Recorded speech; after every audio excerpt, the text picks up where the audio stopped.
जय श्री राम, जय बागेश्वर धाम। सन्यासी बाबा की जय। बागेश्वर धाम से जुड़े हुए समस्त भक्तगणों के लिए एक आवश्यक सूचना है। ये जो लिस्ट आप देख रहे हैं, इस लिस्ट में उन लोगों के नाम हैं जिन लोगों ने 22 दिसंबर 2022 को डाले गए टोकन में पर्ची डाली हुई थी और जिन भक्तों की पर्ची बालाजी के चरणों में स्वीकार हुई है अर्जी के लिए, उन्हीं लोगों के इसमें नाम दिए हुए हैं। तो आप अपना नाम इसमें ज़रूर चेक करें। इस लिस्ट में लगभग 1500 के समथिंग नामों को सिलेक्ट किया हुआ है, तो आप अपना नाम इसमें चेक कर सकते हैं, जिससे कि आप वहां पे एक निश्चित समय पर पहुंच सके। लेकिन आपको पहुंचने से पहले कॉल भी आएगा। आपको जो नंबर है उसमें आपने पर्ची में दिया हुआ था, इसलिए आप अपना वही नंबर बिल्कुल चालू करके रखें, जिससे कि आपको बुलाया जा सके और आप निश्चित समय पर वहां पहुंच सके। और आप बहुत से भक्तों ने तो अपने उसमें मोबाइल नंबर भी नहीं डाला था, तो और पता भी सही नहीं डाला था, तो उन भक्तों को परेशानी हो सकती है। क्योंकि आपकी अर्जी यदि स्वीकार हो जाती है तो आपको वो कॉल करेंगे, तो उसमें नंबर ही नहीं होगा, तो आपको परेशानी हो सकती है। इसलिए जिन भक्तों की अभी अर्जी स्वीकार नहीं हुई है, तो कृपया करके वो ऐसी गलती ना करें। तो जब भी आप अपना पर्चा उसमें डालें, तो आप वही नंबर उसमें डालें जो आपका स्थायी नंबर है, क्योंकि जब भी वहाँ से कॉल आएगा तो आपका वो ओपन होना चाहिए। क्योंकि बहुत से लोग तो उसमें ऐसा नंबर डाल देते हैं कि जो उनका बंद हो जाता है, तो आप वही नंबर डालें जिससे आप उस पर बात कर सकें। और जो इस लिस्ट में ये आगे तारीख दी हुई है, तो प्रत्येक लिस्ट में समथिंग 50 भक्तों के नाम हैं जिनकी अर्जी स्वीकार हो गई है बालाजी के चरणों में। तो आप प्रत्येक लिस्ट में अलग अलग तारीख दी हुई है, क्योंकि जो एक लिस्ट में 50 लोग हैं उनको एक ही दिन बुलाया जाएगा। और जिन लोगों की अर्जी इस बार स्वीकार नहीं हुई है, तो आप उदास ना हो, क्योंकि जब भी अगली बार आप टोकन डालें तो उसमें ध्यान रखें कि आप अपना पूरा नाम और सही पता, मोबाइल नंबर डालें। हालांकि इस लिस्ट में मोबाइल नंबर नहीं दिए हुए हैं, क्योंकि आपकी सुरक्षा कारणों को देखते हुए ऐसा किया गया है कि क्योंकि ये लिस्ट सभी जगह जाएगी, तो आपका मोबाइल नंबर भी सभी जगह शेयर हो सकता है और फ्रॉडगिरी हो सकती है। इसलिए आपकी सुरक्षा को ध्यान में रखते हुए आपका मोबाइल नंबर इस लिस्ट में नहीं दिया गया है। आप अपना नाम चेक कर लें, तो आप देख सकते हैं कि आपका नाम किस तारीख को है। आप ध्यान से सभी लिस्टों में अपना नाम चेक कर सकते हैं और उसी के अनुसार आप अपना एड्रेस जो पता दिया था उसी के अनुसार अपना नाम चेक करें, क्योंकि एक ही नाम के बहुत से लोग हो सकते हैं। तो आप अपना नाम बड़ी सावधानी से चेक करें। और जिन लोगों का यदि इस बार पर्चा यानी कि बालाजी के चरणों में आपकी अर्जी स्वीकार नहीं हुई है, तो आप जब भी अगली बार टोकन डाला जाएगा तो हम आपको ये जानकारी इसी चैनल के द्वारा दे देंगे। और यदि आपने इस चैनल को अभी तक सब्सक्राइब नहीं किया है तो सब्सक्राइब कर लें। और बागेश्वर धाम से जुड़ी हम समस्त जानकारी इसी के द्वारा हम पहुंचाते रहेंगे। तो प्रत्येक लिस्ट में आप अपना नाम चेक करें। प्रत्येक नाम के आगे पता दिया हुआ है और पते के आगे दिनांक दी हुई है, तारीख यानी कि, तो उसी तारीख के अनुसार आपको बुलाया जाएगा बागेश्वर धाम में।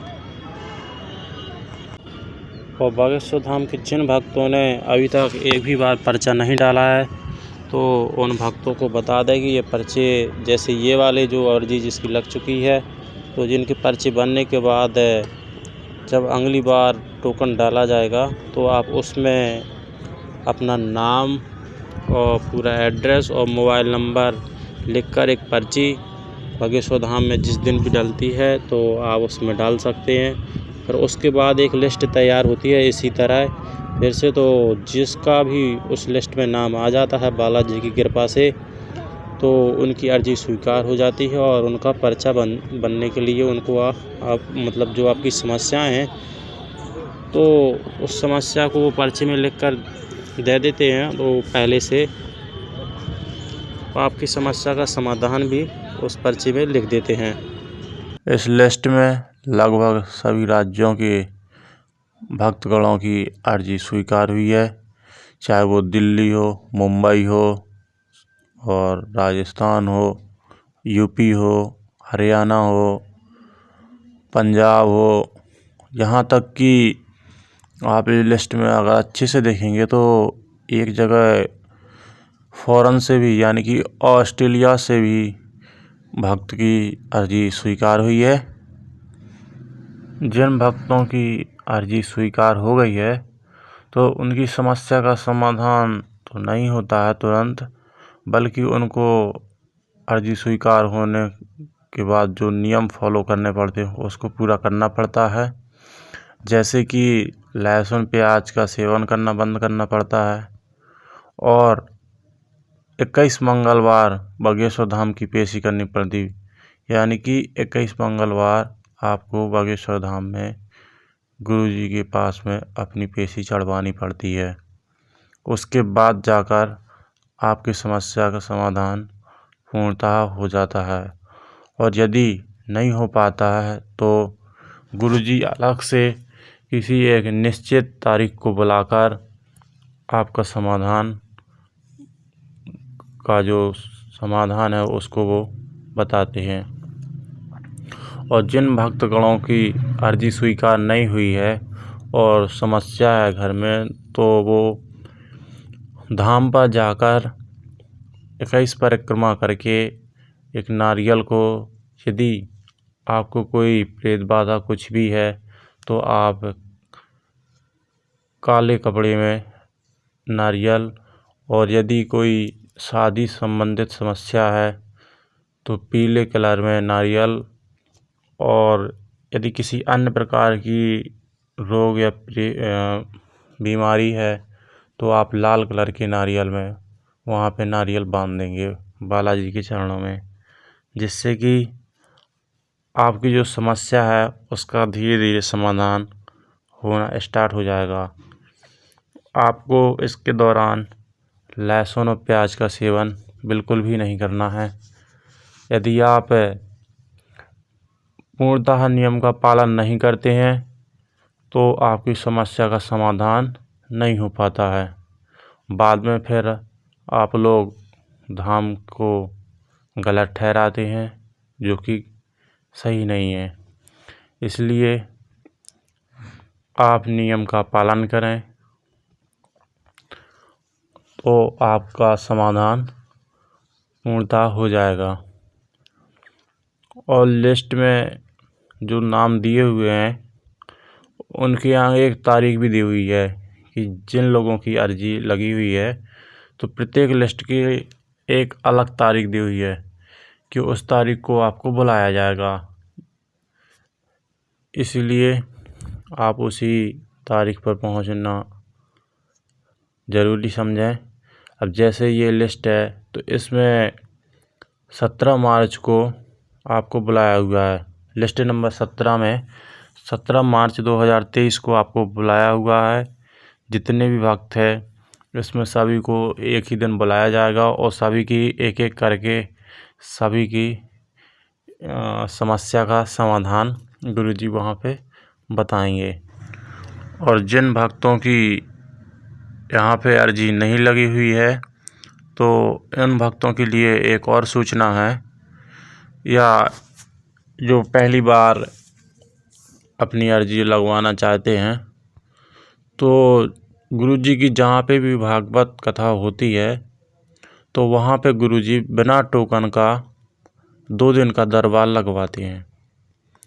तो वहाँ पे भी आप लोग अपनी अर्जी बालाजी के चरणों में स्वीकार कर सकते हैं। लेकिन वहाँ पे लाखों लोग आते हैं तो गुरुजी बालाजी की आदेश पर किसी भी को बुला लेते हैं। जो वहाँ पे जितनी श्रद्धा से बालाजी का सुमिरन करता है तो बालाजी उन्हीं को बुला लेते हैं। यह वहाँ पे ऐसी मान्यता है। तो आप भी अपनी किस्मत आजमा सकते हैं। वहाँ पे कोई टोकन नहीं लगता है। वहाँ पे गुरुजी स्वयं अपने इच्छा से, यानी कि बालाजी की प्रेरणा से, वो किसी भी को इतनी भीड़ में से उठा लेते हैं उनका नाम बुलाकर भी उठा लेते हैं, उनका वेशभूषे से भी बुला लेते हैं कि वो व्यक्ति ऐसा है, वो कहीं पे यहाँ होगा, उसको बुलाया जाए तो वो ऐसा भी बुला लेते हैं। तो आप वहाँ पर भी जाकर अपनी अर्जी बालाजी के चरणों में स्वीकार कर सकते हैं। यह कहीं पे भी जब भागवत होती है तो उसके दौरान बीच में 2 दिन का दरबार लगता है। जब कहीं भी भागवत हो तो आप लोग पता कर सकते हैं कि किस दिन वहाँ पे दरबार लगना है, तो आप लोग वहाँ पे जाकर भी अपनी समस्या का समाधान पूछ सकते हैं। एक और ज़रूरी बात है आप सभी भक्तगणों के लिए कि यदि इससे संबंधित कोई भी व्यक्ति या कोई भी या वहाँ का बागेश्वर धाम का शिष्यगण आपसे कुछ भी शुल्क मांगता है, 1, 2, 5 रुपये, कितना भी, आपको कुछ भी देने की ज़रूरत नहीं है, क्योंकि गुरु जी का ये स्वयं कहना है कि बागेश्वर धाम पर ना तो कोई आज तक 1 भी रुपये शुल्क लगा है, ना ही लगेगा और ना ही लगता आया है। तो इसलिए आप किसी भी को कोई भी दान दक्षिणा के रूप में भी 1 भी रुपये ना दें। यह दरबार पूर्णतः निःशुल्क है और यदि कोई मांगता है तो आपको उनके खिलाफ गुरुजी के यहाँ पे जानकारी देनी है और ना ही आपको उनको 1 भी रुपये देना है। जय श्री राम, जय बागेश्वर धाम, जय सन्यासी।